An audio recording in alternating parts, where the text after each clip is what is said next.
മലപ്പുറം വാണിയമ്പലത്ത് കനത്ത മഴയിൽ LP സ്കൂളിന്റെ മേൽക്കൂര തകർന്നു വീണ അപകടം. 4ാം ക്ലാസ് വിദ്യാർത്ഥികളുടെ സെൻഡ് ഓഫ് നടക്കുമ്പോഴായിരുന്നു അപകടം. അപകടത്തിൽ നിന്ന് വിദ്യാർത്ഥികൾ തലനാരിഴയ്ക്കാണ് രക്ഷപ്പെട്ടത്. 250ഓളം കുട്ടികളാണ് ഹാളിൽ ഉണ്ടായിരുന്നത്. വിവരങ്ങളുമായി ശാന്തകുമാർ വെള്ളാലത്ത് ചേരുന്നു മലപ്പുറത്ത് നിന്ന്. ശാന്തകുമാർ, ഏതായാലും ആശ്വാസകരമായ ഒരു കാര്യം, ആർക്കും ഒന്നും പറ്റിയില്ല എന്നുള്ളതാണ്. എപ്പോഴായിരുന്നു ഈ അപകടം നടന്നത്?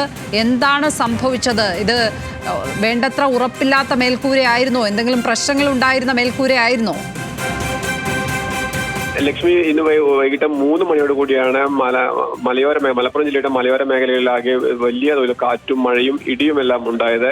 ഇതിനിടയിലാണ് ഈ നാശനഷ്ടങ്ങളും ഒപ്പം ഉണ്ടായത്. ഏറ്റവും നമ്മളെ ശ്രദ്ധേയമായത് ഈ സ്കൂളിലാണ്, വണ്ടൂരിനടുത്ത വാണിയമ്പലത്തിലെ LP സ്കൂളിലെ ആണ് 4ാം ക്ലാസ് വിദ്യാർത്ഥികളുടെ സെൻഡ് ഓഫ് പരിപാടിയായിരുന്നു. ആ പരിപാടിയിലേക്ക് 250ലധികം കുട്ടികളും അവിടെ ഹാളിൽ ഉണ്ടായിരുന്നു. ആ സമയത്താണ് 1ാം നിലയിലെ ഈ ഹാളിന്റെ മേൽക്കൂരയുടെ സീലിംഗ്, മേൽക്കൂരയിലുണ്ടായിരുന്ന പ്ലാസ്റ്റിക്കിന്റെ സീലിംഗ് ആയിരുന്നു. അവയാണ് ഈ കാറ്റിൽ തകർന്ന് താഴേക്ക് വീഴുന്ന സാഹചര്യം ഉണ്ടായത്.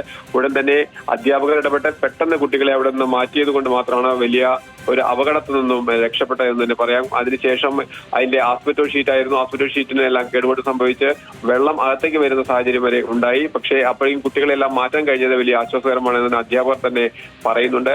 ഒപ്പം തന്നെ ഈ വാണിയമ്പലത്തിനടുത്ത് റെയിൽവേ സ്റ്റേഷനിൽ നിർത്തിയിട്ടിരുന്ന 3 വാഹനങ്ങൾക്ക് മേലെ മരം കടപുഴകി വീണ് വാഹനങ്ങൾക്ക് ഭാഗികമായി തകരാറുണ്ടാവുന്ന സംഭവമുണ്ടായി. വ്യാപകമായ നാശനഷ്ടം തന്നെയാണ് ഒരു 1.5 മണിക്കൂർ നേരമുണ്ടായ ഒരു മഴയിലും കാറ്റിലും മലപ്പുറത്ത് ഉണ്ടായിരിക്കുന്നത്. ലക്ഷ്മി, ഏതായാലും കുട്ടികൾ തലനാരിഴയ്ക്കാണ് അവിടെ രക്ഷപ്പെട്ടത് എന്നുള്ളതാണ് ഏറ്റവും ആശ്വാസകരമായ ഒരു കാര്യം. കുട്ടികൾ രക്ഷപ്പെട്ടു, ആർക്കും പരിക്കൊന്നും പറ്റിയില്ല എന്നുള്ളതാണ്. 250ഓളം കുട്ടികൾ ഹാളിൽ ഉണ്ടായിരുന്നു എന്നുള്ള വിവരമാണ് പുറത്തുവരുന്നത്. ശാന്തകുമാർ വെള്ളാലത്താണ് മലപ്പുറത്ത് നിന്നും വിവരങ്ങൾ പങ്കുവച്ചത്.